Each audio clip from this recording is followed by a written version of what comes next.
Her hair was way more distressed in Sharp Objects too. I mean, yeah. Lois Lane got her life together. No, she didn't. Let me find this stick that I know that's magically here. Lois Lane walked around, I need a helicopter. And her boss was like, on the roof. Thank you. Camille was like, I need to get the fuck out of this town. And her boss was like, you better stay and you better write a good story. Her boss really was pressed with that story. He was like, look, my company is going through the ringer right now. Exactly. We got these millennial companies coming up using websites and tweets. Have you heard of BuzzFeed? Have you heard of BuzzFeed? They have videos where you can just pet dogs. What are we gonna do? We need you to write this story. I know your mother is insane and your sister is creepy, but we need you to stay down here to write this story. This company depends on you, Camille. Amy Adams is going through. Oh my gosh. She needs a break. I need a break. She needs a break for that Emmy. Or something. They need to give her something.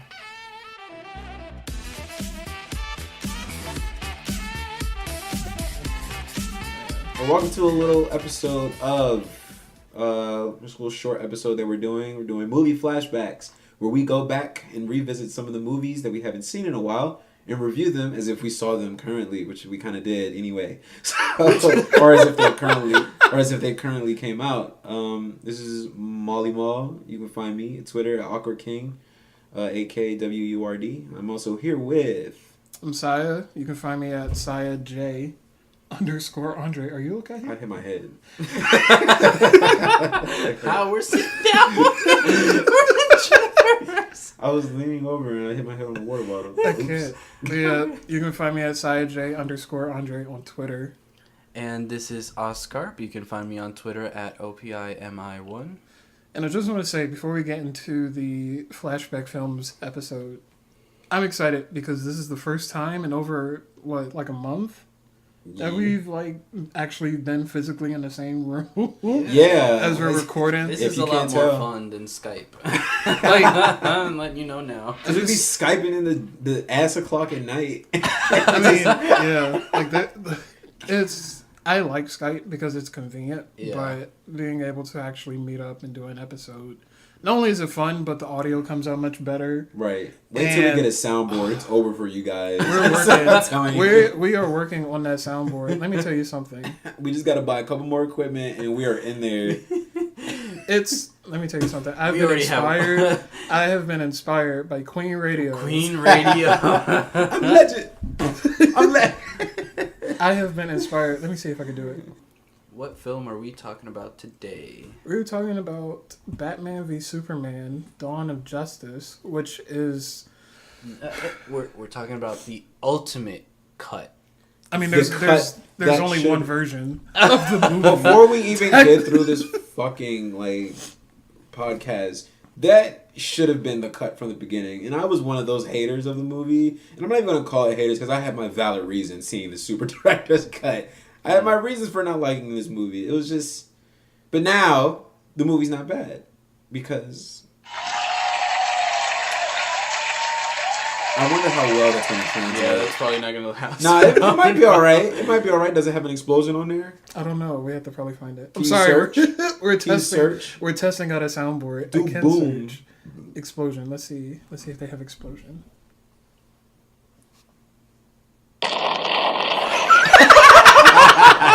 We're dumb as shit. Fucking laughing at it. Do they have a quick one? That's it! That's the one! Can you do a buzzer? Can you rabbit press it? Can you press it multiple times? Oh damn. Froze up your phone. Got yourself a new virus. I can't do it. Oh. So I'm going to get a mixer, and I'm also going to get software for the podcast to make this a little more production savvy. But until then, you're just stuck with regular voice. So we're gonna give you guys greatness. But yeah, so is there anything you wanted to say, Oscar? You sound like you wanted to say something. Just as an introduction, Batman v Superman, in case you haven't heard of it, Dawn of Justice. It is a DC Universe movie, of course. I think it was the second one after Man of Steel. Yeah. Yeah. It was like, oh gosh, it was like 3 years late. Yeah. Which, I mean, in terms of movies, like, that's fine. Like, it makes sense because movies take a long time to make. Mm-hmm. But you felt the break between Man of Steel and Batman v Superman. Because it was supposed to come out in 2015. But So maybe I have to they go had back pushed and it back. rewatch Man of Steel to make sure it feel. I up to almost watched it yesterday, but we went to Iron Age, which is a really good Korean barbecue place. Yeah, And so, that was fun. Yeah, but I almost watched it yesterday just to kind of prepare for today because I wanted to because I like Man of Steel and I like watching it. And it's been a while since I've watched it, but also just to like have it in my mind while we were watching BVS today. Yeah. Right. But So the movie came out in March of 2016. It was directed by Zack Snyder, and it was not received well, to say the least. The reviews were, it got a 27% on Rotten Tomatoes, 7 out of 10 on IMDb, a 44% on Metacritic, and then the Ultimate Cut was released a little bit later in 2016 when the DVD came out, and this is the cut that a lot of fans have been saying is the cut that should have been in the theaters. It's the cut that is like the definitive what the film should have been. So that's the cut that we saw. We saw the Ultimate Cut because all three of us had seen the theatrical cut, and we all kind of thought, the movie was not as good as it should have been, but the Ultimate Cut has maybe altered our perspectives a little bit, and we got to see a lot more of what the director Zack Snyder had in mind for this film, and that what didn't translate through to the theatrical cut. So I guess we could start off with some of the good things, or like some of the things that may have changed your opinion on the movie in seeing this Ultimate Cut, and we can start with like Molly Mall. This was your first time watching the Ultimate Cut. The director's cut filled in a lot of the plot holes. Like, it showed things that should have been showed in the movie. Now, it wasn't, like, big plot holes that you wouldn't have thought about, but once you see what they cut, you're like, why wasn't this in the movie? Exactly. Like, Yeah. I said that about 5 times throughout the whole movie. And I was like, why wasn't this in the movie? And I was like, We had to it's like missing. pause the movie and I be like, paused it to that talk was about cut it. out of And the I'm movie. just, like, when they revealed the bullet. this Yes. was Maul. Literally. And I'm just like, wait, okay, so they revealed the bullet and they showed that it was intention of, it was framed by Lex. And then they also did a deleted scene. What was the other one where I was like really shocked at? When Superman was helping At the them after the explosion. It's like that was like 2 They, seconds. they showed him, even those 2 seconds of him bringing down someone shows compassion for the incident that happened. They show him flying off, where everybody's like, oh, you a bitch. You just gonna leave after they done blown up everybody? Oh, look at this bitch ass movie. Fuck this movie. That's the normal line of thinking that a normal person will go through. But after you see him help somebody, it's like, oh my God, he's conflicted. What is he gonna go do? And, and stuff like that. And it just cut so much from the movie that mattered. Yeah, and what they cut out wasn't like, they didn't cut out like an entire 3 hours or something. This movie wasn't 6 hours long total. They cut out like 30 minutes, and it was just throughout the movie 30 minutes that were added up in little scenes. They just like 5 seconds here, 10 seconds here, of maybe 2 minutes in this scene, and it really just made the whole thing feel more complete. Yeah, I remember when the Ultimate Cut was actually announced. It was like I want to say it was like a week and a half to 2 weeks before Batman v Superman even came out. Like, there was a report where somebody had found, it was like a movie studio's like description sheet for like their movies that were coming out on DVD and all that. And it said Batman v Superman Ultimate Edition, rated R, because when the movie came out in theaters, the theatrical cut, it was only PG-13. So they said it was like rated R for like blood and stuff. Even though it really wasn't that much blood in the movie. I mean, that's fine, but yeah, but they had said it was like an extra 30 minutes of footage. So I was like, okay, so now we know going into the movie that we're not getting a lot of the movie. Like, going in, we didn't know that we were going to get the cut that they had put out for the movie, but just knowing that there was going to be more stuff in the Ultimate Edition, it didn't take away from the movie-going experience, but it's like, man, we could have had like a 3-hour cut instead of like 2 hours and 30 minutes, especially with the stuff that they put out. It's like, Exactly. the theatrical cut was so disjointed, and I think that's one of the reasons why critically it suffered like it did. Even though financially it didn't really suffer, like, $800 million plus is still a good thing for movies. Well, yeah, that's a lot of people put like this $1 billion criteria, or like they put it on like movies as far as like, you know, a movie's good if it makes like $1 billion. And like with Batman and Superman, I can understand why, because The Dark Knight and The Dark Knight Rises, just riding off of Superman alone. Like most of these superhero movies are gonna be sold based on the fact of popularity and the name. Exactly. Anyway, stuff kids wanting to go see it, but I think this movie wasn't made for people like or the theatrical cut was not cut with us in mind. It was cut, like I think Oscar said, to get more slots in the movie theater because the Snyder, the uncut version was too long and they wouldn't have got as many slots like, in the movie theater. It was like not that considerably short. Like when I think the ultimate cut was about 3 hours long and the theatrical cut was about 2.5 hours long. Right. And when you tell someone, oh, it's about 2 hours long, people are like, okay, yeah, that's a regular movie. But when you tell someone that movie's 3 hours long and they're like, and this is a superhero movie, I just want to go in and watch two guys beat each other up and leave. It's gonna be 3 hours long. But then I can understand people why weren't ready for the vision of this film and the Yeah. ideologies that were expressed in this film between, you know, Superman, how he viewed Batman, and Batman, how he viewed Superman was great. Yeah. The script is probably the most outstanding thing in this movie to me, next to the fight scenes. a lot of people. The script was really good. A lot of people give Chris Terrio flack for the script, and I feel like they do it simply because of the Martha scene.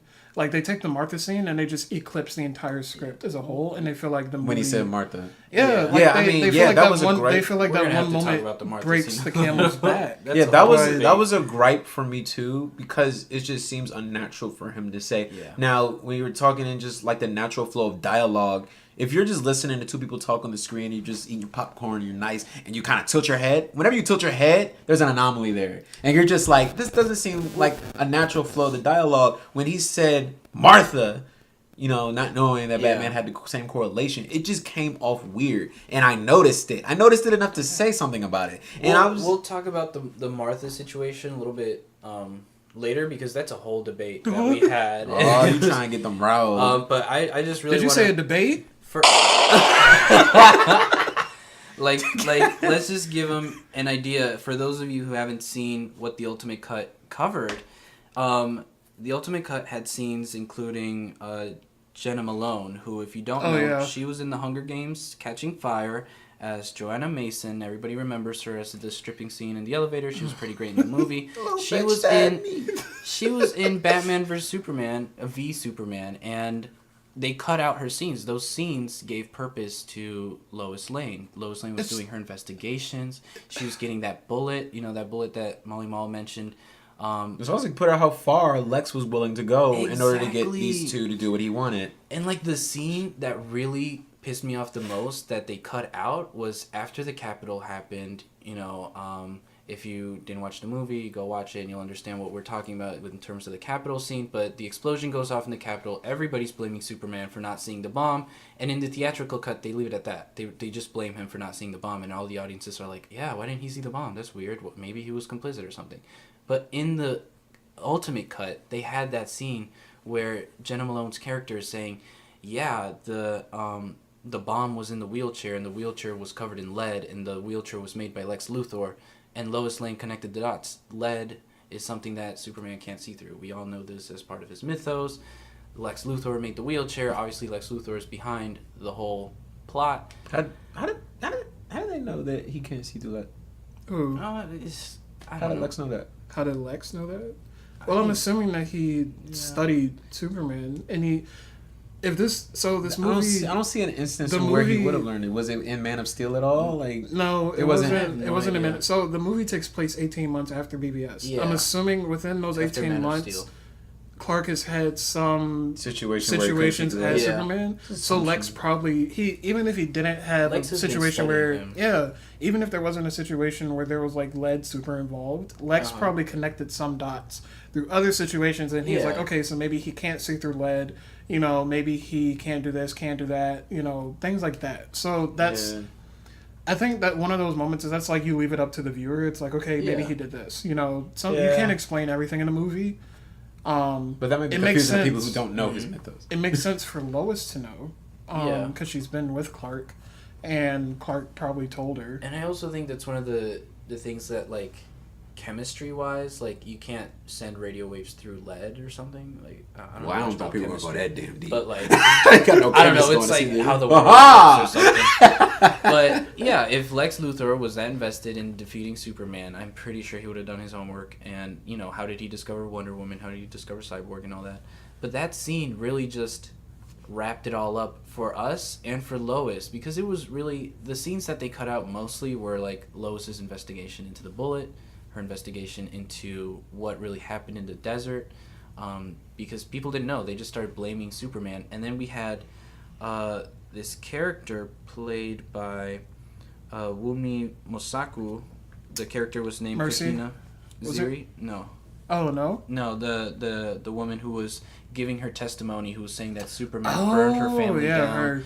Her. This was the woman who was the quote-unquote witness of Superman's supposed attack, and she gave like the testimony that, oh, he burned my family down, my parents are dead, and everything's dying and stuff. It turned out Lois Lane discovered that she actually came forward and she told the senator, and they cut the scene out. But the woman, the witness, told the senator that she was lying, that she was being threatened by people who were hired by Lex Luthor to say those lies. Yeah. And those lies were what led people to believe that Superman had killed all those people in the desert. And the fact that they cut that out, and they cut out her death scene, they cut out so much that really just put Lex as the center, as the mastermind of all of this. And as soon as you were close to to revealing it, like as soon as the senator found out she was close to revealing it, the explosion happens. And it got me like frustrated and anxious in ways that I think the movie wanted us to get like anxious about Lex Luthor. Can't do that when you cut shit. Yeah. It's just I can't imagine. Okay, so I understand directors doing their movies and they do their entire vision. And, you know, sometimes you do have stuff that you need to cut out of a movie. Because not only do you have runtime, but, you know, some things you're like, okay, it helps the plot, but at the same time, you know, it's not like it's essential to the plot. Mm-hmm. Like, there are some scenes where it's like, okay, this could have been good for the plot, but it's not super essential where you need it in the movie. Mm-hmm. The scenes that they cut, even though they were small, like spread throughout the movie, those are scenes that you needed to have like an overall view, view of the movie. Nobody felt serious about Lex Luthor. Like, I didn't take him seriously Exactly. until I saw the extent in the extended cut. I saw the extent. Yeah. Well, I knew the extent he was willing to go, but you saw a wider view of what he actually did and who he influenced, getting the letters, stuff like that. And I mean, it's you like, need that to build a villain, build a good villain. And I mean, some of these scenes, it's like not even a minute long. Like some of them are literally like 5 seconds, 10 seconds. It's like, who's cutting all this stuff? Like the scene at the Capitol, as soon as the explosion happened, there's like a quick 15, 30-second part where Superman is seen helping the victims. And there's a very emotional cut of him looking at the dead bodies, looking at the wounded victims, looking back at Lois Lane, feeling that guilt and feeling that emotion. You can see that on Henry's face. He's an amazing actor. And then he flies away because it's overwhelming. And it was kind of overwhelming, you know, as an audience member to see all that. You even get that scene with the exchange between him and the first responder. Yes. And he's like, you know, thank you, but, you know, I need some room to work. And like, that moment was very tense, but still, you have him interacting with a civilian. Yes. And seeing that, not only, like, symbolically, like, because the scene had so many people surrounding him, you know, you had people that were against him, but he has, like, this one interaction with this one person. Not only did that help for that scene, but that kind of engulfs the entire movie, like, the essence of the movie. It's like Superman is being pitted against all these people, but there are people who actually believe in him, even though they don't really know how to deal with him existing. Yeah. So that scene, like, it might not have seemed essential to those people, but it's like, you know, this scene is very important to see. Yeah. Who cut it? It's We need to talk to Warner Brothers. Like, probably some it's just- trailer it's company. just like, Warner Suicide Brothers. Is Squad. there nobody's throwing a punch? Cut it. Gosh, and it just gives to studios just cutting down. They cut it down so Yeah. they could put it in theaters more. And I remember, like, a lot of the criticisms that people said after the movie came out were invalid after the Ultimate Cut came out, because people were saying Superman seemed cold, heartless. After the Capitol exploded, he just flew away, when that didn't really happen. We saw that didn't happen. They said Lois Lane didn't serve a purpose, and her subplot wasn't really I remember that going anywhere. Yeah. I agree with that one, too. A lot of people said that because they cut out the scenes. Like, I don't blame them. You don't see what you're getting in the ultimate cut, so Exactly. you don't know what Lois. Y'all, I'm telling y'all right now, that ultimate cut just shitted on the. If y'all haven't seen it yet, because I waited long too, so I know there's other people out there who haven't done it yet. Please watch the cinematic cut. We're not doing anything. Don't let the theatrical cut sour your mood with the ultimate cut. Because I did not like that movie. Me and Josiah, like, that was our. Josiah always expressed how he liked it, and I didn't like it. Even with the theatrical cut, I liked it. But seeing the ultimate cut, I'm like, the theatrical cut is trash. Yes. Like, compared to what was actually supposed to be in the movie.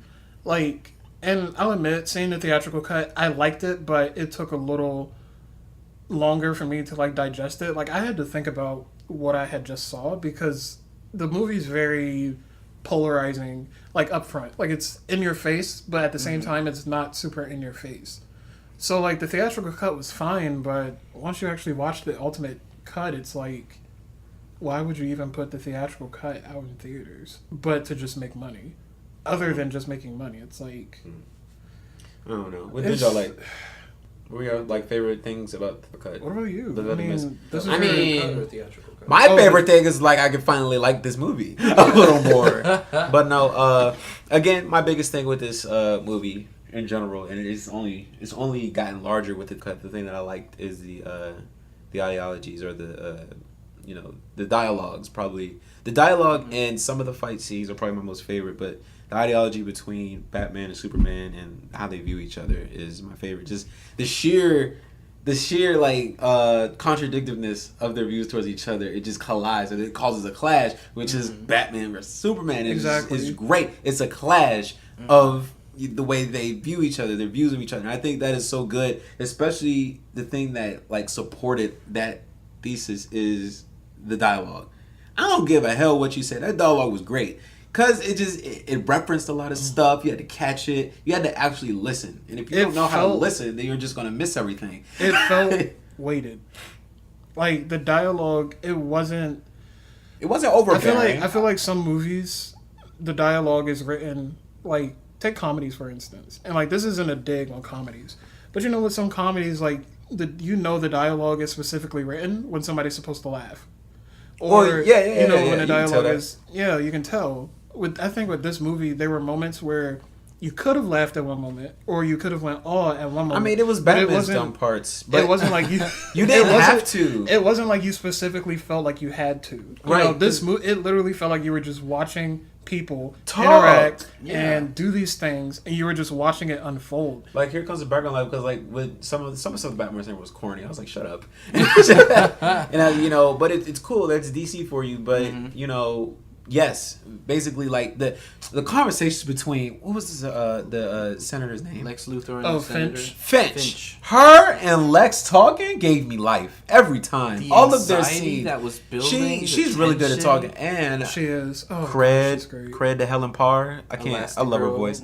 Elastigirl, stretch it out, She has a really great voice. She has a nice voice. She has a great voice, yeah. But her talking with home. Lex, and Lex's lines were good. And I also touch on, it's not something I like. It's not like a pet peeve, but I just think this wasn't what I thought Lex would be. I just kind of wish, it embodied the power, hungry guy that he is, but just kind of felt like a psychological type Lex Luthor. I appreciate it because it was well thought out, and he did do a good job, Jesse.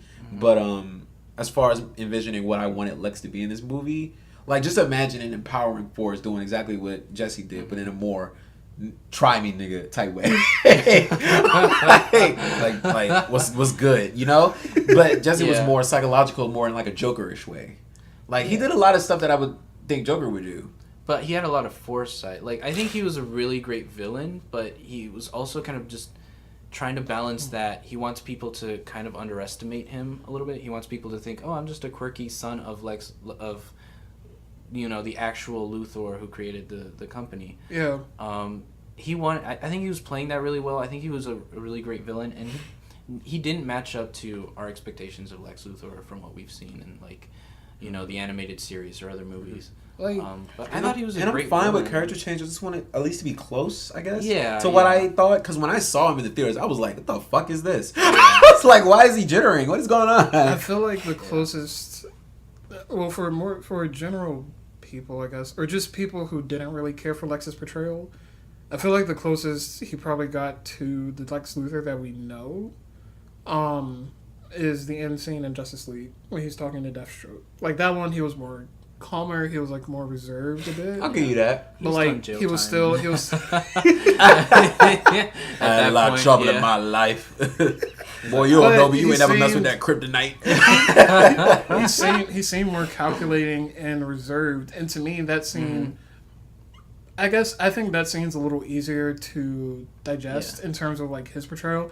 I didn't have an issue with Jesse's portrayal in this movie. I do like the traditional Lex Luthor, you know, just because I'm a Superman fan, but I also like Lex Luthor. Like I'm a big like badass kingpin. Like that's the type of villain that I like, and Lex Luthor is that in other instances of Justice League. But it's okay. Yeah, I think for what Jesse did, I like his performance, and also because he, even though he was younger, he didn't really come across as like an angry child, at least to me. Like some moments, he was like, you know, nobody saved me from Daddy's fist when he was like punching me and all that stuff. Like, he was abused. Yeah, I never got that from him. But he only mentioned that once. I forgot about it after he said it. Like but in the movie, I would say, you know, he's like a Mark Zuckerberg type.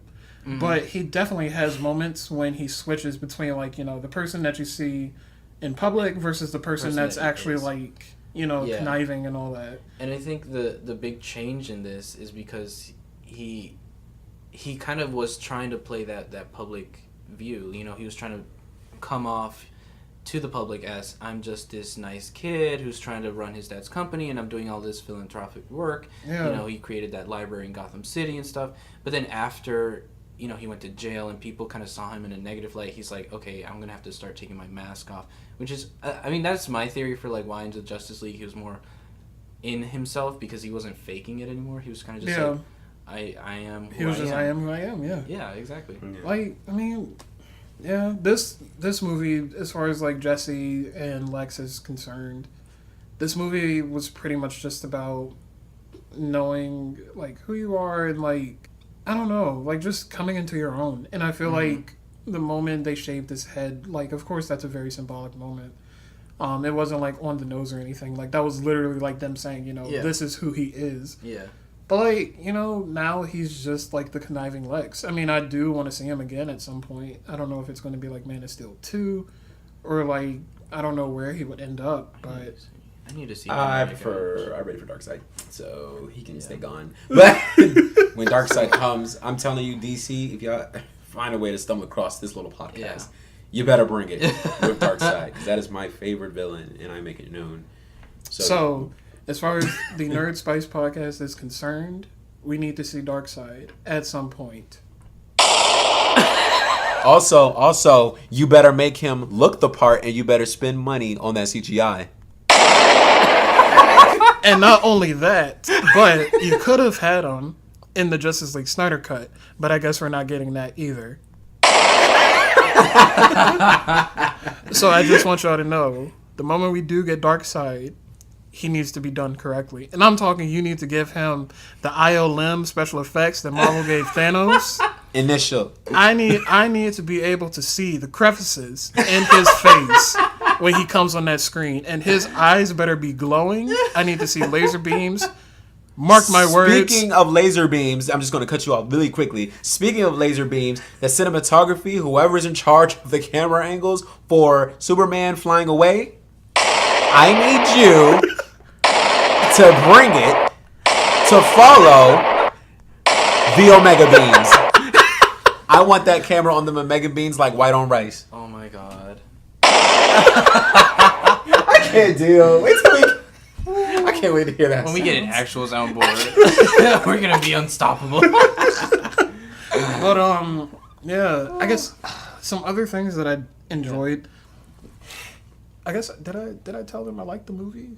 like I feel like I've told him before. Yeah, you said you like the movie. I think the general liked it. consensus is now that we watched the Ultimate Cut, we really like the movie. Like, Yeah, I think out of all three of us, Maul was really the one that had to like come Really around come- a little bit. come around, But yeah. it wasn't even like he was on the offense with the movie, and like you don't have I to just like had one you don't have to gripe. like you don't have to like the movie. It's Yeah. fine. Like, I had you know, one huge gripe, and that was the fact of the ultimatum brought that, you know, I Yeah. wanted them to fight on their own terms, not be forced to in the ultimatum. no, That's I the only just- thing that I didn't like.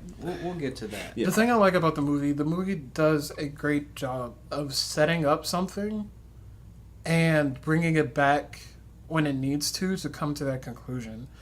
Like, things are like, you know, the Martha scene, but also, like, the scenes in Man of Steel where Clark is talking to Jonathan Kent, but he's also talking to Jor-El, and he's like, you know, I don't know what I need to do. Mm-hmm. You know, I want to be this hero for people.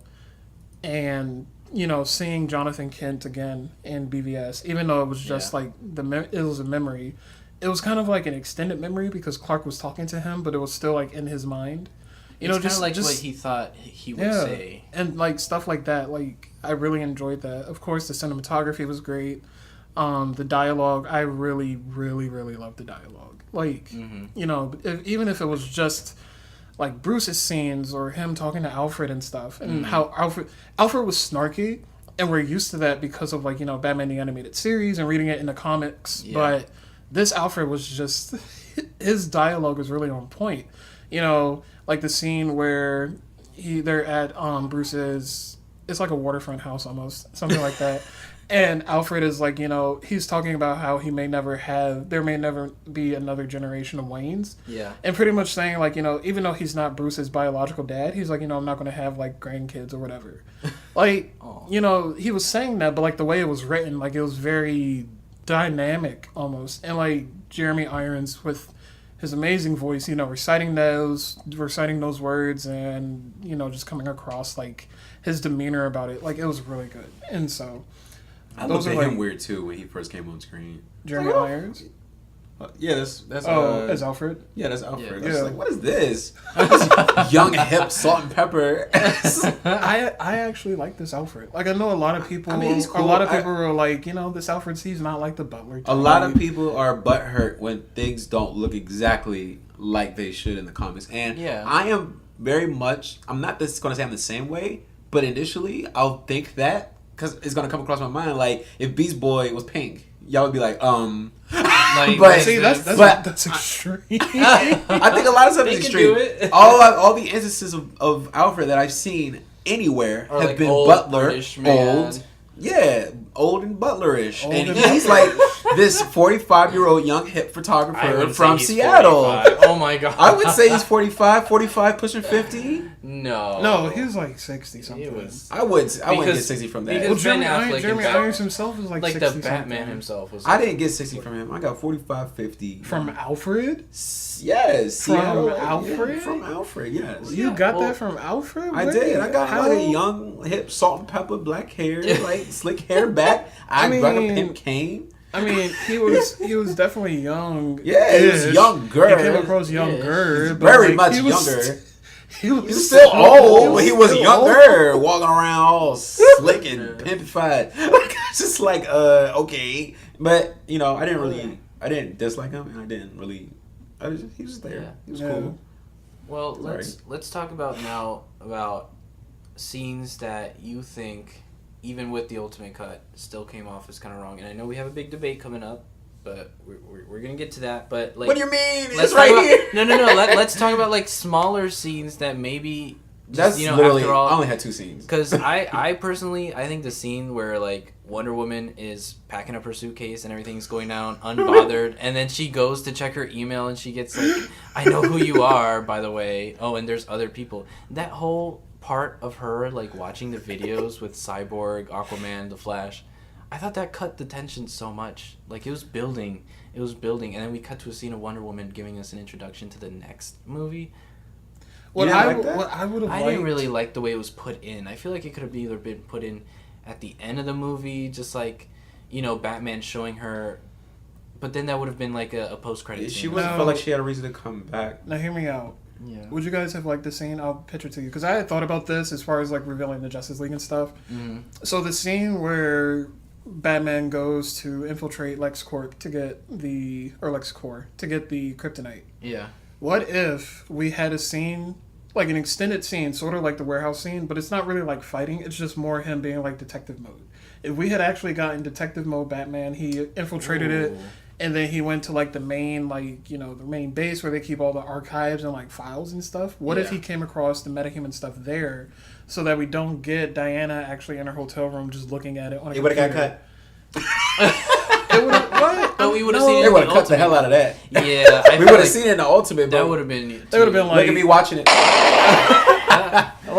I mean, that's enticing. I mean, I didn't really. I think it would have. I know Bruce would have got the files, and him showing them to Wonder Woman, having her watch them. I mean, I didn't really think it was like super bad, but I was just like, okay.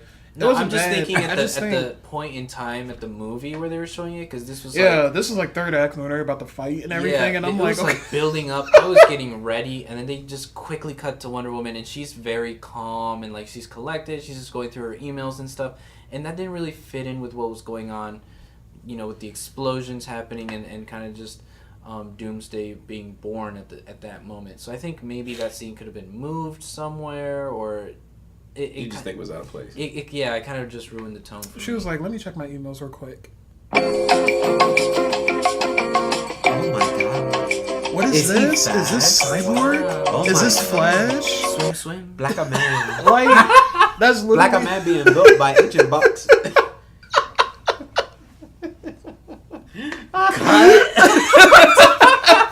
So cut that. That wasn't even bad. Was it the accent? No. Was it the... I don't think it was an accent. I was trying to do Gal Gadot. That's not Gal Gadot. Or both. I say Gadot. You said You said get Gadot. it. Got it. Gail Gadot. Gil Gail get it. Gadot. DMV number 71, I think. Gil Gadot, you got your license plate. But all that to say, like, yeah, I mean, for me at least, the scene does take you out a little bit. I think it would have been cooler if we saw Batman infiltrating LexCorp. Only because We don't get that much. we don't get that much Batman. Detective Yeah. Batman. So We ain't if get him we- in Low if Nolan. We didn't. if we had actually seen him like infiltrating LexCorp, Yeah. exploring, going through files and stuff Without I beating kids people would've up. without beating people It up. looked kids like would've he fell asleep rammed as his he's doing it. Batmobile into LexCorp. He rammed Oh, it he into the rammed his front door. Batmobile in a way more Kids, than ki- LexCorp. you're telling me kids would have fell asleep? Kids would have fell asleep during this entire 3-hour-long movie. Like that's this is Kids would not have fallen asleep, and do you want to know why? Why? Because there was a scene in Captain America: Winter Soldier where Steve and Natasha went to that base, like that military base that he trained in. I fell asleep at- during that scene. I can't remember. There was a scene where they went to go inspect, and Arnim Zola woke up and he was telling them the history of Hydra. No kids fell asleep in that scene. I did. What the fuck are you talking about? Exactly. You don't Can't remember for that shit. scene? Am I the only one? It was in a bunker or something. There's It green was. lights. It was in a I bunker. There was remember, green like, lights. screen Arnim. Oh, or so you something. remember, but you fell asleep. Oh, I remember. All that to say, I was like, what are you talking about? If kids can sit there and watch that scene, they'll sit there and watch Batman discover some metahuman files. I'm tired of it. I would have loved to see him sneaking around like you know Exactly. instead It's of just like- boom, I'm coming through the door. I mean, that's what it, That's this- what he did. No. What did y'all say about this Batman? He's fed up. He angry. He aggressive. Yeah, Just but let he him could still do be him. subtle. He don't got time to be sneaking Oh, around. but he was trying to send I'm a gonna message. brand you. That's why he left the Batarang at the end where the kryptonite was. He You was trying could to have send did it a without message. destroying shit. True. He could've. I True. just- Back to my original point. I would like to see Diana more discovering the subtle. metahumans. It didn't bother me, but I could have done if they had done it a little differently. Yeah. I could have been more especially- excited about it, but I especially wasn't. at the placement. Yeah, at the And placement. that was to one me that was one the thing biggest people didn't like about it. They were like, you know, she's discovering these metahuman files. Like, obviously they're building to the next movie, and I'm like, did y'all not remember in Age of Ultron when Thor took that bath, and then when he saw that scene in like Ragnarok? Like, they literally took a chunk out of Age of Ultron just to build up for Ragnarok. Like, I mean, movies do it, This but movie is called for Dawn this of movie, Justice for a reason. right? If it was just Batman v Superman and then they introduced like the Justice League stuff, okay, that's fine. But it's called Dawn of Justice. So I mean, it's necessary, but I could have just seen something different. That placement could have been somewhere different. Yeah. It was. What are some other things? Some other things that kind of irritated you? I know one thing for me. The Lois Lane scene where she throws the spear. Like, the first time I saw it, I was like, why'd you do it? The first time I watched the Ultimate Cut, it was still there. I was like, okay. Like, they're not going to take it out. Y'all cut everything else but this? It's like, I understand why she threw it, but it just seemed like it's set up for the scene where Clark had to come save her and stuff like that. Yeah, to give him that final, like, I love you. She needed to be a damsel of distress, what Amy Adams does best. Like, distress. I think what would have been really cool is if Amy was like, instead of Lois Lane, instead of grabbing the spear and being like finding a random deep ass well in the middle of nowhere that she needs to swim down to, she could have been like, this is something that we need to keep, or I don't know, if I see a cute glowing rock, I would keep it too. And I would call my helicopter friend to pick me up and be like, okay, we're rolling. She doesn't have all access to helicopter. She did in that moment. The helicopter was not flying that close to the fight to come carry some kryptonite stick. What would she have done with the kryptonite stick? Tell Superman to come fly up to her? No. I think she would have taken it somewhere to been like, okay. They needed it to kill him. But she didn't know that at the time when she threw it down the well. I'm saying, like, when she found that spear, she could have just... They could have done something different. She could have just left it there. She didn't need to throw it into some deep ass well. I don't want him to ever touch it again. Or even. Well, let me retract my statement. Like, I don't think I had issues with her throwing it in there as much as I had issues with her going back to it and then getting stuck. Like that was unnecessary. Like, activate Amy Adams movie power. Damsel of distress, locked door. Like, it was just too much. Like, she really jumped in there like.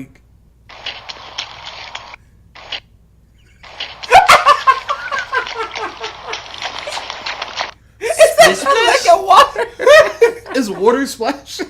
That's literally what she jumped in. Like, I'm done. I would have thought for someone, she knows this is like Superman's weakness. I would not have just left it there for anyone to find, because you never know. And she knows Lex Luthor is out there looking for his weakness.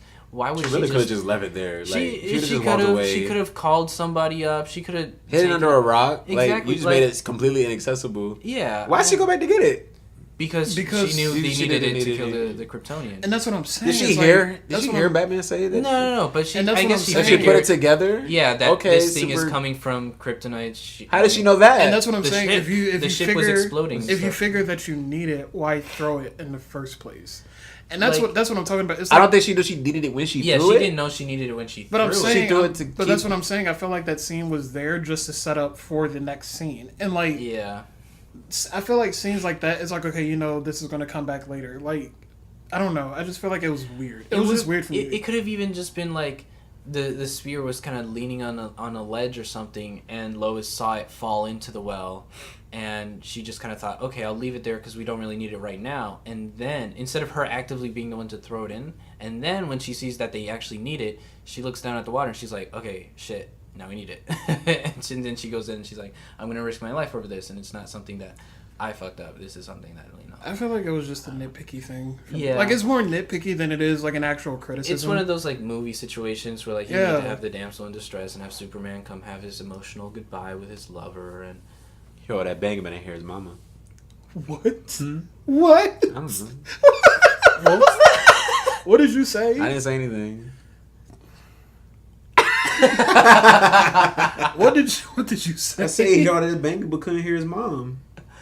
Oh, when she was banging on the. What y'all thought I I think he said something about banging his mom. Oh, wait a minute. Martha.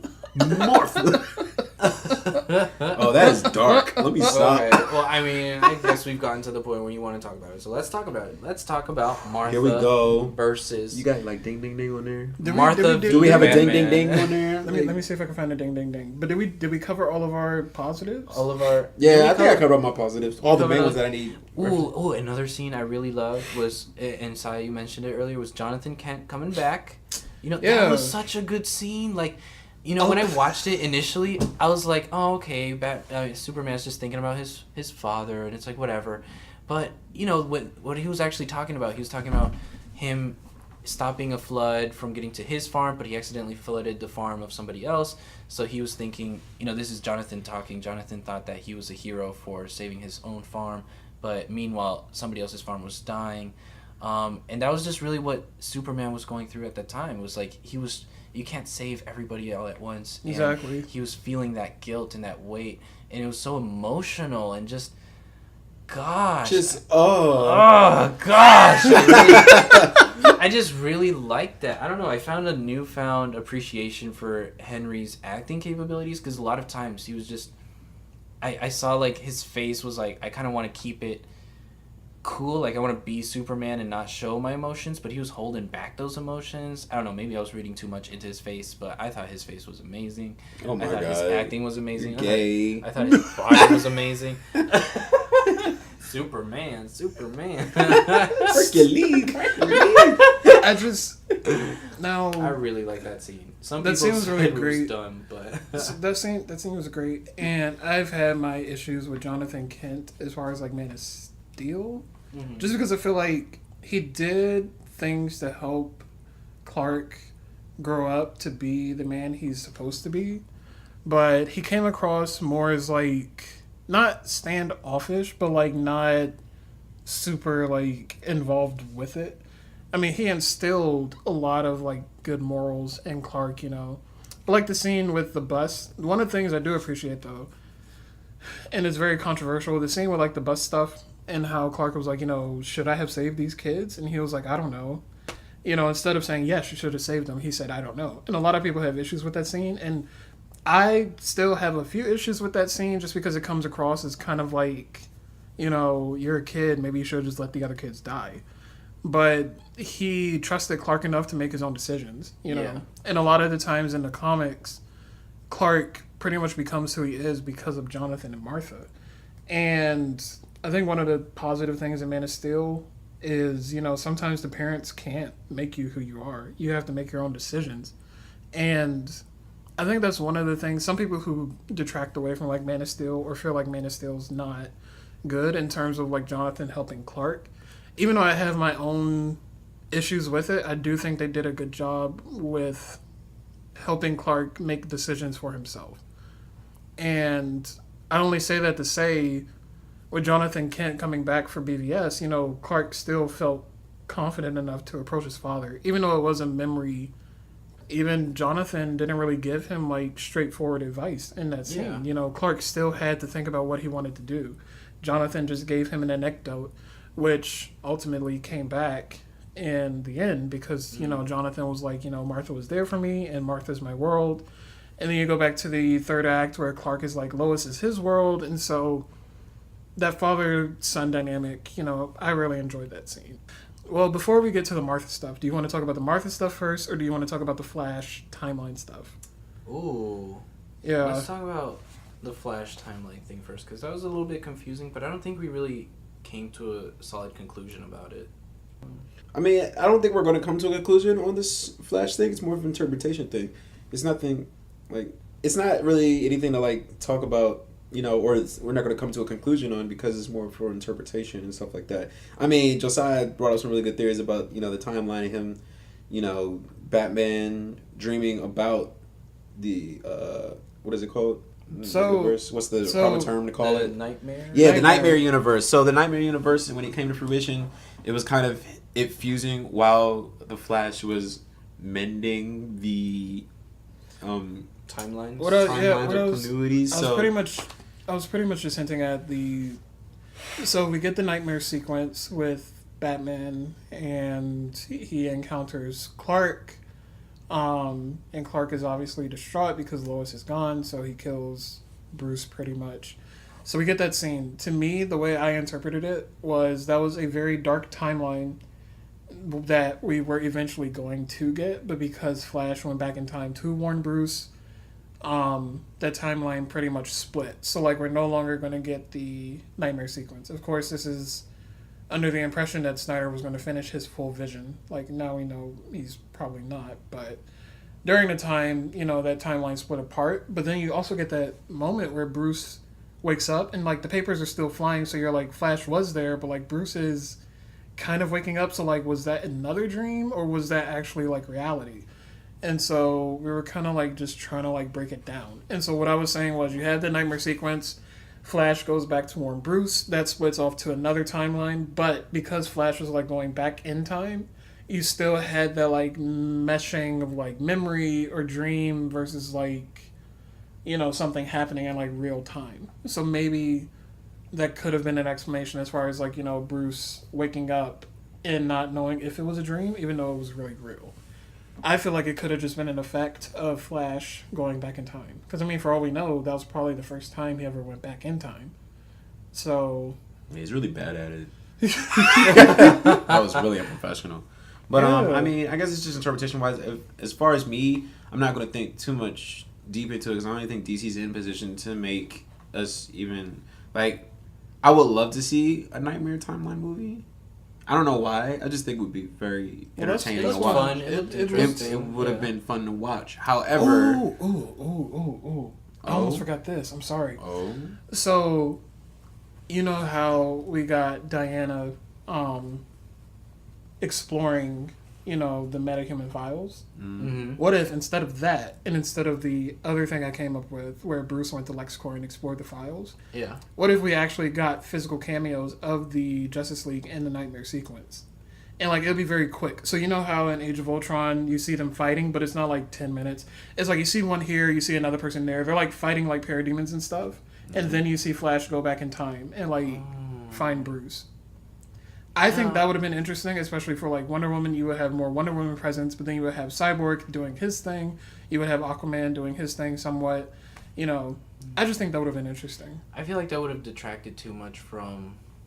People don't want to see that. Like, what was going on, you know? And plus, you would kind of, like, have to put the plot together, because we don't know if in that Nightmare universe who's dead, who's alive, who's fighting for whose side. If they're actually still with Batman, you would have to kind of...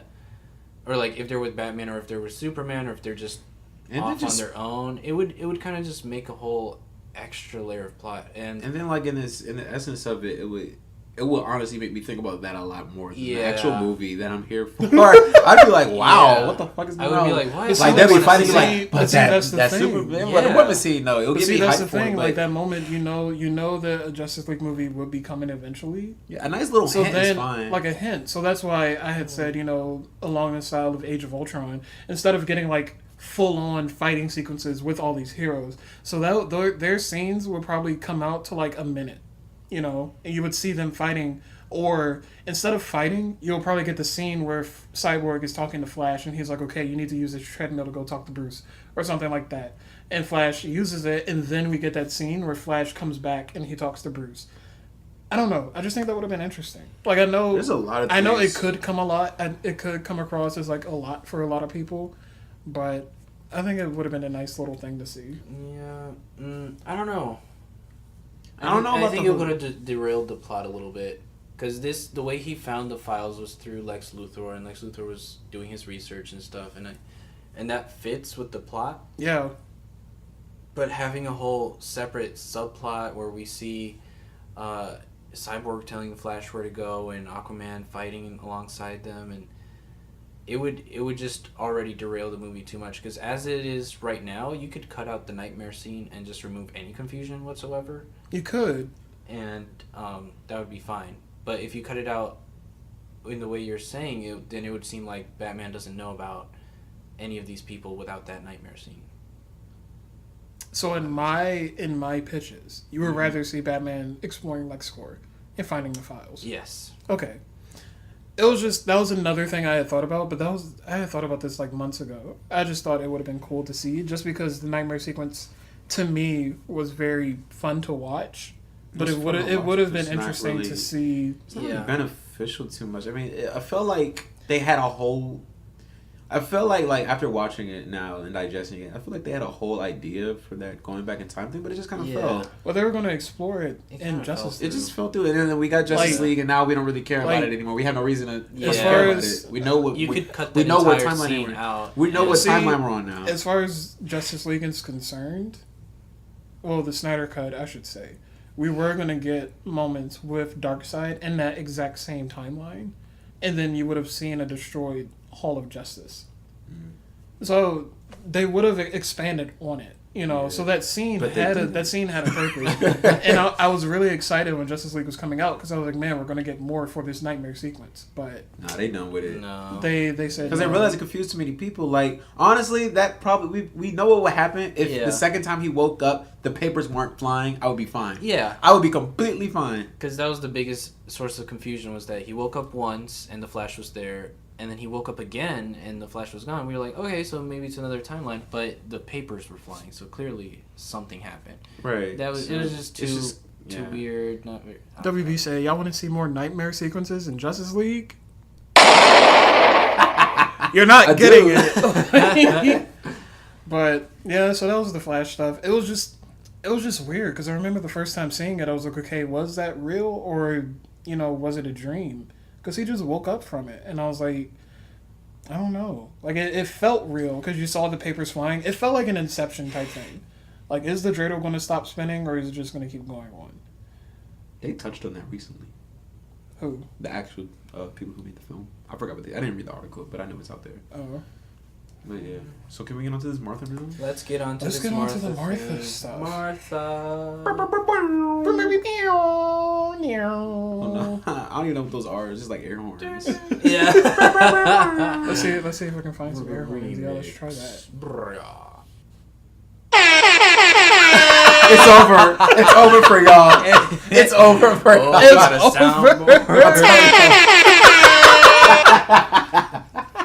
Martha in the house. Martha in the house.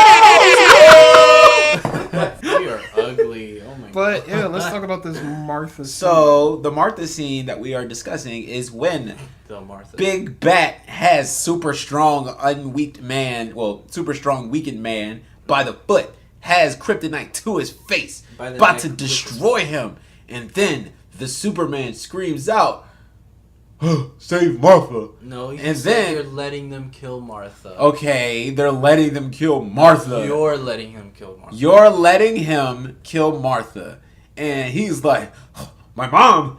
What? She's dead? What?" Okay, Batman didn't say all and then Superman was like, "Yeah, Martha. Coincidence?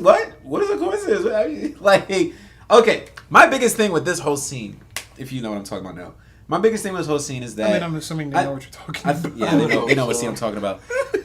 Like, if I'm in distress, even, or if I'm talking to someone, I'm not going to be like, "Oh my God, my mom's name." Like, I'm gonna be like, "Mother." I'm just going to say mom. Mm-hmm. And it just came across to me like these guys attacked me while I was watching the show. I just had a passing thought, and I was like, that's kind of weird.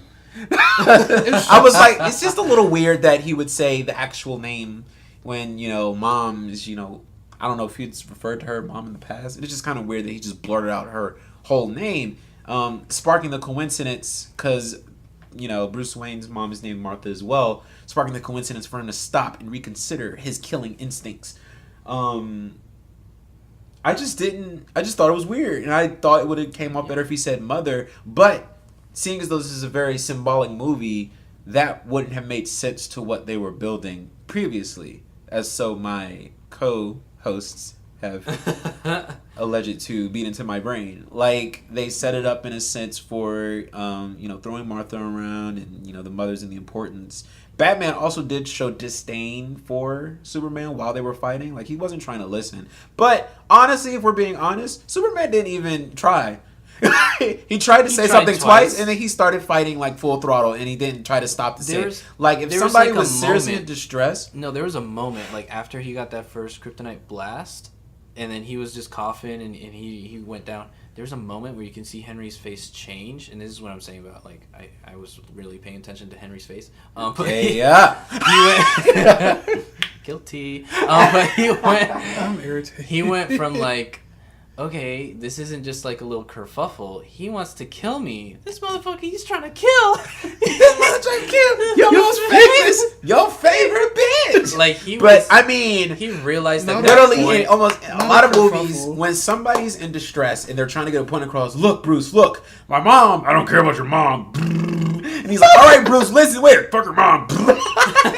And then like he grabs him by the neck and flies him up. Just shake the shit out of Bruce. You can do anything. You're strong as fuck. he could have Just shake him. held him and been like, Listen to me, Martha. now." Martha, they're trying to kill Martha. Like, and it's just, they did point out in like a Reddit. I can't bring up the poster right now, but on Reddit when I was reading it, they were like, Luther said Martha 3 times. Like he's like, cut Martha, something Martha, or kill Martha, or I forgot what he said exactly. But Martha is the general consensus here and is definitely set up to be said. It just didn't flow with the dialogue's direction, in my opinion. And it'll never sound right to me. It won't. Like, but I understand why they did it. Because, I've read multiple opinions, and that's what I do. I'm good. I'm a good person. I read opinions. I don't just stay in my little bubble. I still don't disagree with the flow of the dialogue, but I get what you guys are saying. Okay. However, I still disagree, and I still would have felt a little better if he said my mom or Martha Kent or, they're trying to kill my mother, Martha. That's all I was saying. That's all I was saying. That's all. Now, I will say, when I first saw the movie, I was like, man, this Martha scene, like, a lot of people have had issues with it. I didn't have too many issues with it, really. Because if you think about it, if you are about to die, if Clark is... If y'all ain't know, I'm like stretching my neck out like a turtle. Okay, stretch your neck. If Clark is about to die, okay, and he looks at Bruce, he already knows who Bruce is. He knows Bruce is Batman, right? If he's about to die, first of all, save my mother. What is that going to do? Because Bruce is just going to think, oh, you're an alien. Oh so my you're God. probably talking about... Okay, y'all say that. So let me get it out. Let me get it out. But I can't because I'm going to forget. You're going to forget? What are you going to forget? Go ahead. Do you not realize that I'm legendary? Go ahead. I am legendary. You are not here. legendary. We are still in our baby stages of our podcast. Don't get me started. Just go ahead. Go. I'm about to say my piece. Go ahead. Say your piece. Now keep quiet. Don't do no bomb to me. Like, give me that damn soundboard. No. Let me finish. You're irritating. You're pressing the wrong thing. Y'all are dumb. Oh my God. Listen. If he knows he's about to die, why would he tell Bruce, save my mother? Because Bruce is just going to think, oh, you're an alien. Obviously, you have an alien mother. Why would I save your alien mother? Mm-hmm. If I was an alien out here, and we already know some people out here don't care for certain people. They can be xenophobic. Other people can be xenophobic against aliens. Why would we want to save your alien family? He's we a want all whole y'all out of here. detective. He's if a he whole would have said detective. mother, they're trying to kill my mother, why would that spark question in a detective? But you have to realize, He's not Batman is not that headstrong where he's like, fuck your mother! This man was angry for 2 whole years. Okay. Do you think he's that concerned to actually look into Superman? Yes! If he was that concerned to look into Superman, he would have known it was Clark Kent, and he would have called him out when they were at that. He don't have that time. event. He don't got time. He got time. After he just said he had time. He's worried about legs. He's worried about legs, but he has time to work out, have a whole workout montage, and create kryptonite weapons. He's getting ready. Okay, so if he has time to do that, why don't he have time to be? I don't know why. Okay, I don't know why he didn't surge it to him more, but I know he was angry in this film, which kind of makes me like, I'm not helping myself. But come on, like if I was about to kill somebody. I guess I'm just thinking in my aspect because I would ask a question like, "Who's your mother?" You have to think. At least put it to his neck. Like, why he hesitating anyway? Bruce lost his parents when he was a little kid. He was probably 8 or 9 years old.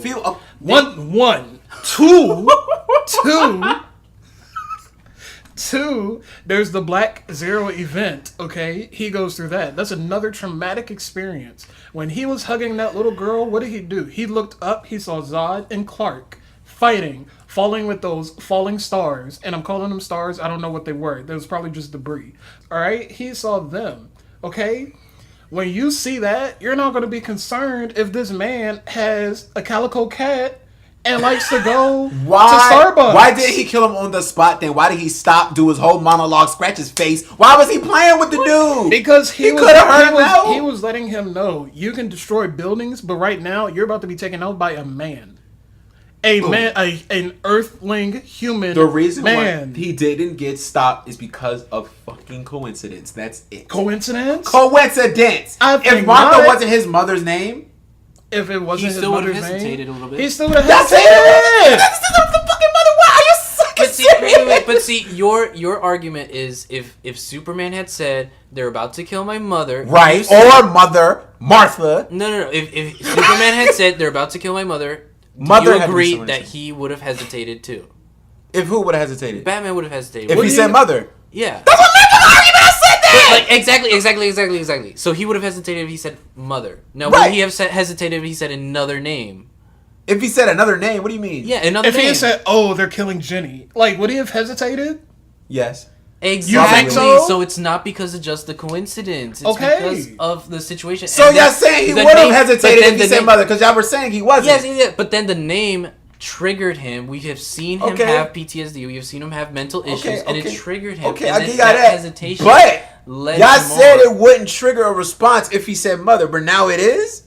I'm it saying, would. as I far think it would trigger a response. That's what if he he's said mother. saying. I'm not saying that. One of y'all said that it would not trigger a response if he said mother. And that's why I was getting heated. I'm saying, as far as mother, if you just say "save my mother," he's gonna think his mother is just an alien. And he would have paused. No, he would have been like, y'all just said he would hesitate. No, he would have been like, I would have been like, I'll kill her too. He would have been like, "F your mother." So now he won't hesitate if he said mother, because y'all He'll just have said a moment of pause, but not hesitate and kill. That's him. a hesitation. Oh a moment of pause is a hesitation. What are you talking about? Long Are you enough serious? to say, A I'm moment gonna of kill her pause? too. A moment of pause. So wait.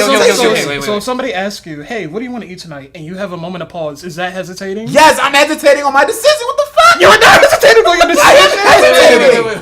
Wait. Let's just get ourselves collected, and let's think. Hold on, we need a minute. We need to set The action of pausing, it's in the fucking definition. The action of pausing or hesitating before saying or doing something. Okay. So elevator music. Listen, pausing is in the fucking definition. We need to establish our argument. So, Listen, my argument is this. This is my hard, cold argument. Okay. She said Martha. It was weird. It didn't flow. Okay. I said if he said mother, he would have hesitated just as easy. What do you mean by hesitated, though? He would have stopped and inquired, what are you talking about? Okay. No, I say that's hesitated, the thing, though. Yeah, when I say hesitated, I'm saying he would have kind of stopped for a little bit and then still killed him. Exactly. Not I'm saying doubled back on his moment. He's taking a moment of pause before doing or saying something. So you're saying he would have stopped talking, paused like, and instead. Yeah, he would have been like, what did I I'll say? let her die. If he had just said, save my mother, he probably would have hesitated, but then he would have probably figured your mother's an alien just like you, and then killed him. By him saying save Martha, that was the trigger word for him to go back to that memory when his parents were killed. Because not only is he humanizing Clark, but he's realizing that he is in the same position that man was that killed his parents. I get the symbolicness. I'm saying it's weird to say your mom's name. That was all I said. Okay, it can be weird. Okay, it is weird. Okay, so how about this? Even though a lot of kids say what their would you mom's change name. to make it not weird? They're trying to kill my mother, Martha. But we've already argued why that wouldn't work. He's stepping on his neck. You think he has time to speak full sentences? He did. He's speaking full sentences. He said multiple things with his foot on his neck. You're letting them kill Martha. Exactly, and he said it. He said a whole ass sentence. You're letting them kill Martha. 5 words. He could have said. He said more after that. He said more after that. 7 words. Wait. Listen. Wait, so you're limiting, like, each word forces Batman's foot closer on his neck. But I'm also thinking about, like, if I got my mortal enemy with his foot on my neck, I'm not gonna say my mommy. No, I would say there's a human in danger, and I know you care about humans. Y'all saying he's like this cold-hearted. I'm gonna stab him in the neck and kill him. That's my purpose. That is a cold-hearted action. But to not even listen to this guy. He was trying to do that the entire movie. What are you talking about? Do you think that training he was montages playing for with him. nothing? He was playing with. I know he was. He was going to kill Clark regardless. Listen. I know he was gearing. I know he was gearing to fight Superman. He had him at his mercy. Superman was weak. They could have been talking for 30 minutes at the same position. He would not have moved. Superman's weak. He cut his face, did his whole speech. He had time. He had time. Because if he didn't have time, let me show you. Let me show y'all. The person that y'all are saying Superman is, he would have just walked up, not even scratched his face, wasted time. He would have just like that would have been it. But he didn't do that. He had time to listen. No, he had to let him know, like I said, you might have destroyed all these buildings, but you're going to be taken out by a human man. Listen. He had to let him know that he could be defeated by a human man. I get the I agree with the symbolism. All the time. It's they pause before killing them. It's weird. It's weird for him to say his mom's name. That's all I'm saying. And you know he could have reworded it. He could have did anything. I found it noticeable, and other people did too, because it's a whole ass discussion. So it's okay. It just sounded weird. It's fine. That's it. Like, oh my god, it's all right. I get this. I get why they put it in the movie, and I get why they did it. I get what it connects to in the movie. It's fine, cool. It's still weird. Okay, I think the reason if you're thinking in terms of realism and like what Superman must be thinking at the time that he chose to say Martha instead of like mother or my mother Martha or something. It's like, I'm thinking this Batman is somebody who hates me and who kills me and, who wants to kill me and who wants to destroy everything I love. If I say they're going to be killing my mother, Martha, he's probably not going to care. If I say, you're letting him kill Martha, you're letting him kill an innocent human person. It's regardless of whether or not that person has a relationship with me, it's a person that you, Batman, are allowing to die. And even though we might disagree in our visions, I know that you, Batman, are not going to allow someone to die. Even if you kill me right now, we're wasting time, and you're letting him kill Martha. That's what I kind of visioned, that he was kind of trying to tell him, hey, you might kill me now. He was like, if you're going to kill me, at least save Martha. Yeah, I think that's what he was trying to say. No, that was what he was trying to say. That's exactly what he said while he was down there. Foot on his neck. He was ready to die, and he's like, as my dying breath, save Martha. Cool. Yeah. You ain't even mentioned she was like your mother. Like he didn't have to mention. I thought it would have been appropriate to show the connection to him and Martha. No, I think he just wanted Batman to There's no connection between him and Martha. That there's an innocent A lot of innocent people died. But in this he's movie, telling Batman that this direct action, like he's wasting time right now. He's gonna be killing Martha. To create a basis of why I'm telling you this random ass name, I'm gonna tell you what she was to me. She's my mother, Martha. Please go save her. He didn't mention mother. That's the only thing that bothered me, because that is a whole ass existence. That's a whole ass person. So what if who Bruce raised you. figured, even though your mother, so you say Mother Martha? Okay. He could think alien or thing, but he would investigate because that's what the fuck he is. But he doesn't have time to investigate. He doesn't have time to, but he has time to later. Did you not hear me say he was angry the last 2 years? I know he was angry, but even after he killed them, he would still go investigate after. He literally doesn't have time. They only have 1 hour to fight before Lex Luthor kills Martha. No. And you're hoping that he's gonna connect the dots between. Not to save her, but he would investigate regardless. So she would have been dead. She would have been dead, but he would investigate it. She would have died. But I'm telling you, that's Batman's character. He's an investigator. He's a detective. He would look into it. And that's why I'm saying he would inquire. If you have this man at your mercy, you have time to talk. You've made it apparent that you have time to talk. I think at that point, Superman was ready to die, and he just said that to kind of tell him, there's this woman named Martha. I don't think he would have ever said it's my mother. I think he was just going to say there's a woman named Martha. I would have been appropriate. Because to show the connection of why he's saying it in this dire moment. This is your dying breath, and you choose some random... I mean, that could work, but it's not significant enough for that type of scene. And if you think about it, if you're Batman and this is this man's dying breath, there's a woman named Martha that is about to die, then you're probably gonna think, oh wow, he has humanity. You can argue a little bit of humanity. You can argue that humanity is coming from that. One life. He's random, like he's talking about this random chick on a hall, but for that scene, the scene that we all came to see, it's not significant enough for me to justify. Like if he was talking about some random civilian, I would have been mad. Because it's not significant enough. I don't care. I mean, I say I don't care about the random civilian, but come on, hit us with a punch.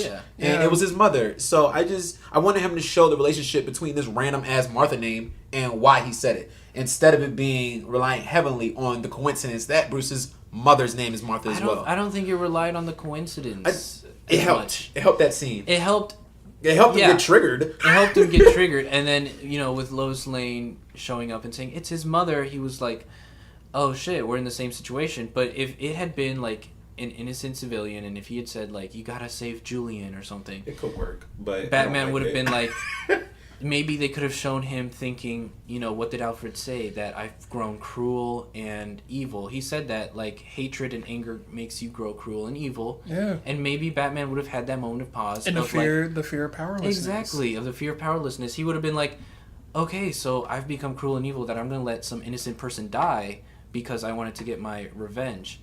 I don't think Superman needed to have said, they're going to kill my mother. I think he could have just said, just to they're show the gonna kill relationship somebody of named the Martha. name of that he's saying, and regardless of what we're saying, he was talking about his mother. In fact, But if this is somebody... I think it would have helped if not helped, but I think it would have been a better scene if he would have mentioned that it was his mother. If this is your mortal enemy ready to kill you, I wouldn't say...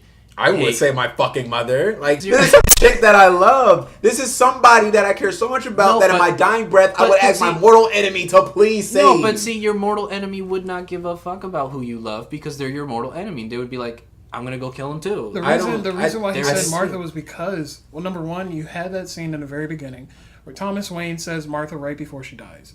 So they had to like reconnect that in the movie at some point. That's literally as weird as it is. No. I'm saying I get why they did it. I just think it's weird. Like in universe, it was weird. Is what you're like in the movie itself, not like editing or in the movie. It's weird. It's fucking weird for dialogue. I mean, it's fucking weird. I noticed it. It's just Martha. What the fuck? But see, even in the movie, he had his foot on his neck.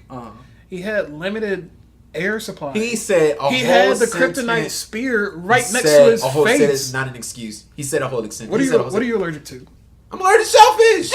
if I put a shellfish in your face, and for some reason you couldn't find the breath to speak, or you can only say limited words, would you be able to give me full sentences like that?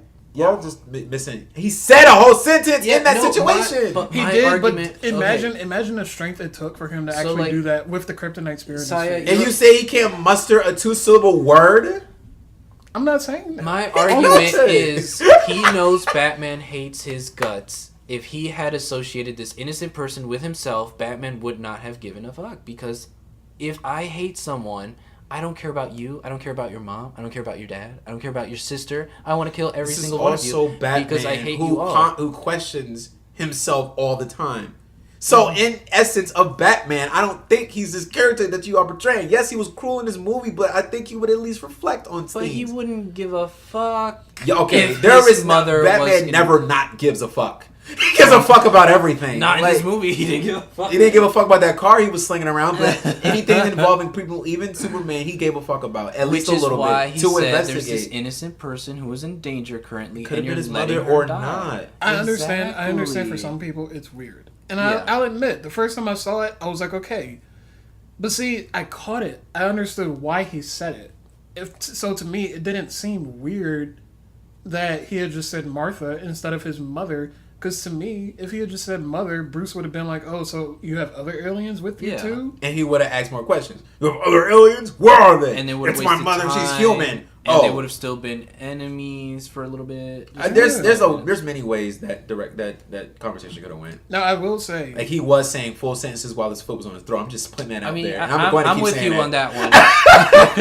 Josiah, to be honest, he said a lot of words.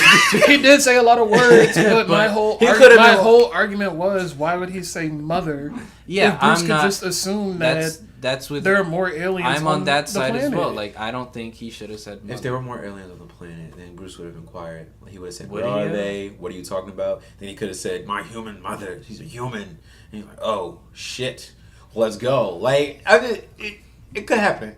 Yeah. It's a possibility. But it didn't. But it would have been like a long time to lead up to the eventual conclusion. Am I saying that saying Martha is better than saying mother? Not necessarily. You can take it how you want it. I'm just saying in terms of what was going on in the context, yeah, it makes sense for him to just say Martha instead of my mother. I get it. Why they did it, it's still scenes, weird. I don't know if Clark ever said mom. I think he just said Martha like in other scenes when talking to her or about her. He didn't say Martha to his mother. He said mom. But like when he's talking to Lois Lane or something, I don't know. I think he said...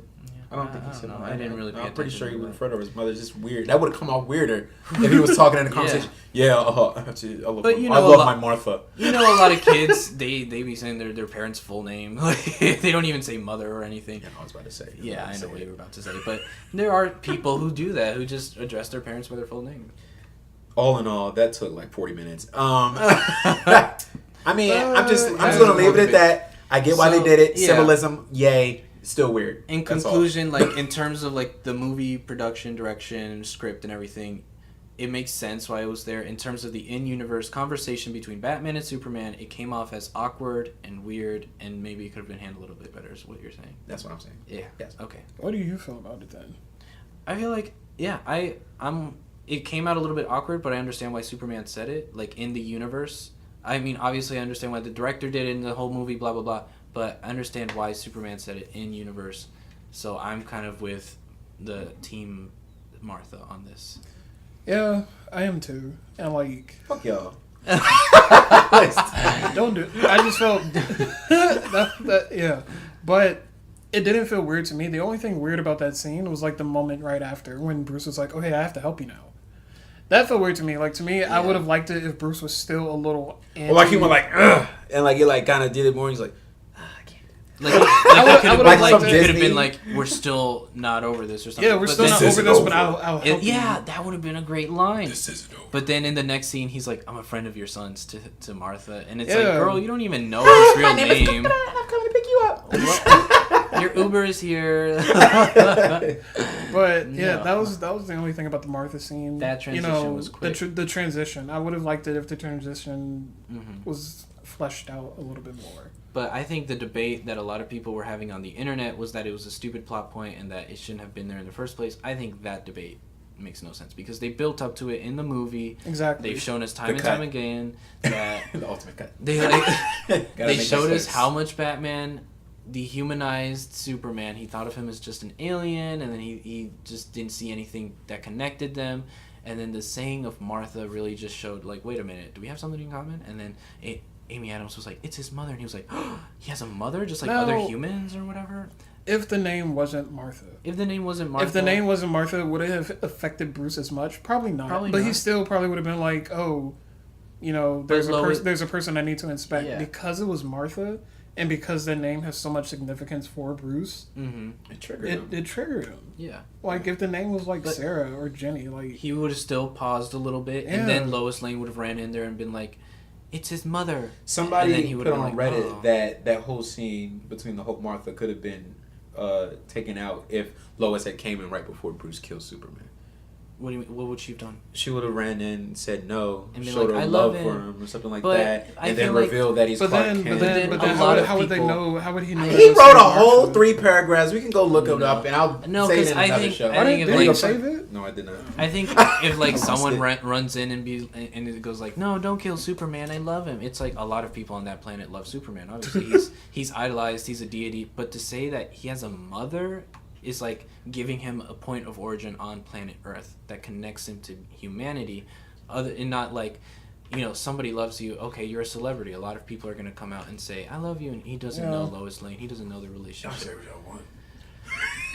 I'm just saying. Clearly, I don't. This conversation is over. I don't think the Martha scene should have been cut because I don't think it should have been cut. Because other elements of the third act rely on that. Yeah. Scene. Like the scene's not.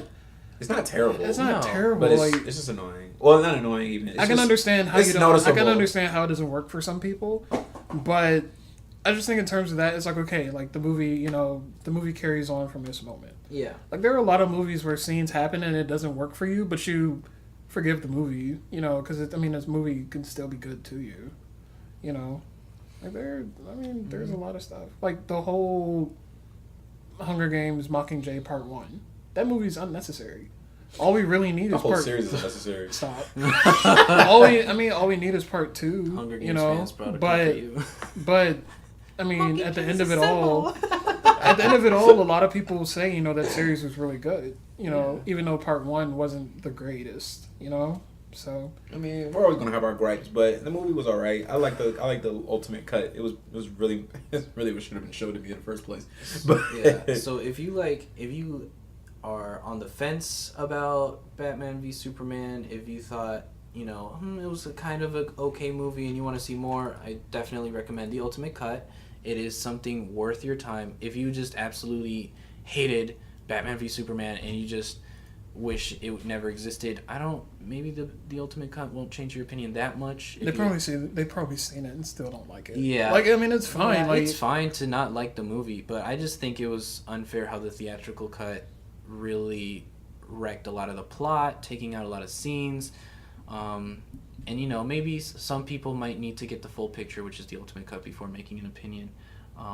It's just a shame that the theatrical cut was that terrible. And yeah.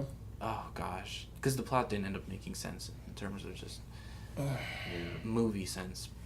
But overall, what would you guys rate? What would you grade it? What would you grade it more? Because this is your first time seeing it. Theatrical cut D. Ultimate cut. I actually give it a strong B. Okay. Yeah. It's just normal to me now. Yeah. I'd give the theatrical cut like a 6.5, like a D, and the Ultimate Cut I would give it an 80, maybe like a B minus.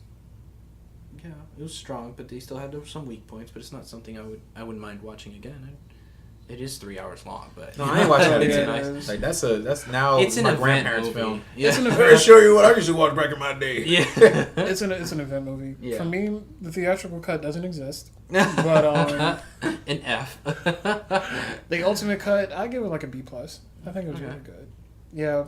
It was just out of body. My God. You know what? I'll forgive all of his Martha if he would hug me. If you hug me, I'd say Martha's the best fucking thing. It's the best line in the movie. What are you talking about? I'm just so yeah, B minus. Well, no, B plus would actually be my grade for the movie. I mean, I really enjoy the movie. I really like it. It was a great time. I definitely don't think it's one of the worst DC movies. Like a lot of people, whenever Suicide they rank, Squad still exists, so that's there.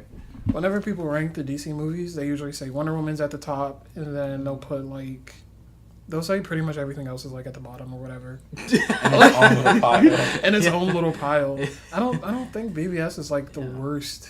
They don't DC give it movie. enough credit, especially the Ultimate Cut. Like the theatrical cut, I could see why you would get confused and just really hate it because it just didn't make sense a lot of times. But it deserves a little bit more merit than it's gotten. It doesn't deserve as much hate as as like the fan community has given it. Like they've just. I understand the hate that Suicide Squad has gotten, and I'm okay with that because I acknowledge Suicide Squad was not a good movie. But BVS definitely did not deserve the kind of hate that it's gotten so far. And stupid decisions by corporate men. I just feel like a lot of people want the traditional Superman movie. Yeah. And it's like we got that in 2006 with Superman Returns, but nobody really liked that movie. Nobody saw it. Nobody came out Is that for the it. one where his bullet hit the eyeball? Yeah. Yes. It's like everybody's like, man, I love the 1978 Superman with. No, you don't. It's actually pretty awful. I didn't like it. No, they're good. I like them. I didn't. I like them, but I like it for that time. Like it makes It was good for the time, I guess, but I wasn't in that time. You have movies back in that time period where it's like, for what it was, this movie was really good. And I mean, I think in terms of like ranking superhero movies like of all time, it's definitely high up there. Like I really enjoy that movie. That's how I was introduced to Superman, and so I appreciate those movies. I appreciate about one. At the same time, I realize there are multiple interpretations that you can take with Superman. Why can we only accept that in the comics, but when it comes to the movies, we can't do it? Because kids in general populace. Well, not just kids, just comic purists. They want Superman to be this. It's not like they listen to comic purists anyway. They don't. They do it for. Okay, so making superhero movies is cool, fun, and all, but the fans who really admire quality in a film, I don't think they totally make movies for those types of people. They make them. They make them to get people inside and to get people talking about it. Oh my God, did you see the shockwave? That I'm like, what the fuck is that? I saw that. When I saw it, I was like, what is that? Did he just get mad? The rage blast that he does. Like, what the fuck is that? That was just something. Other people, kids, general populace. Whoa, he's dangerous. Like, I also will say, I really hate that they showed Doomsday in the second trailer. I hate trailers Because- in general, so Well, yeah. I don't Because watch them. I remember when that trailer came out, and you see Doomsday, and everybody's like, "Oh, so I mean, Superman's dying." Yeah. Imagine if you never saw that in the trailer, and then Doomsday just came out of nowhere, and Superman dies. That could have been like a They like to huge surprise plot us like twist. that no more. They want to show us all the blasts and explosions that they can, and then we go and see it. Like that. That's what sells now. And that's why I don't like watching trailers because Unless they they want to reveal be the whole like damn movie. Infinity War and just show a bunch of fake scenes and get people hyped. That's for the that's fake going to be the new scenes. craze now. Yeah, They're going to that's- show fake scenes or that scenes that got never deleted, exists. and then you're going to go watch the movie. It's so much so to the point now. Whenever I see like here's a movie that's coming out later, watch the trailer. I'll read the synopsis of the movie, like the little sentence or Yeah. whatever, and if it sounds interesting, I'll put it in my phone and save the date for when it comes out. But I don't watch the trailer. Like the movie Green Book with Mahershala Ali and Viggo Mortensen. Did you see that? No, It I mean hasn't it's come coming out out. yet. It's coming out, but I haven't watched the trailer for that.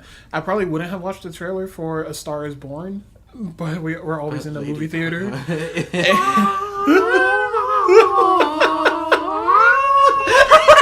But like, yeah. So I just hate that they put Doomsday in the second trailer because it took away from the third act. Like you knew he was coming, and you figured that Superman was going to die. Yeah. So Yeah, just poor choices, but that's the movie. that is the How movie. do we want to wrap this up? This has been a Flashback Film podcast review. It's been a pleasure cooking it up with you all. I hope you liked our meal. There's no desserts for this episode since it's a small one. I don't know if it's really small. It's only 135 minutes. I mean, but We have candy if you want it, but if you can't get it, boom. we'll wire it to you. But thanks for listening. I'm Molly Mall. Of course, you can find me at Awkward King, AKWURD, and I am with my co-host Siah. Siah, you can find me at SiahJ_Andre. Can they? Yes. Okay. Okay. And I am Oscar. You can find me on Twitter at OPIMI1. Can they? Yes. Unlike you, we don't change our names. And I'm thinking about changing it again. Okay. Okay. Okay, then keep it. And then if you wanted to find the NerdSpice podcast, you can find that at NerdSpicePod on Twitter. And our podcast is also available on CastBox, iTunes, Google Play, Stitcher, and Wherever TuneIn. you listen to podcasts. This has been the Flashback Films episode. I guess our next Flashback Films, whenever we do it, Unbreakable. is it I thought Unbreakable? We need to prepare for. Or was it Last Jedi? Last Jedi. Oh, Do the we Last need to Jedi. prepare? The Last Jedi. Yeah, when I'm watching Unbreakable before Glass comes out. Dun, Or if y'all want to dun, do it dun, on the, maybe we should do it closer to the date Glass comes out because then we'll have everything ready in our Yeah. brain. We might forget See, if that's we watch it now. how I organize stuff. Bye. I guess we're heading on.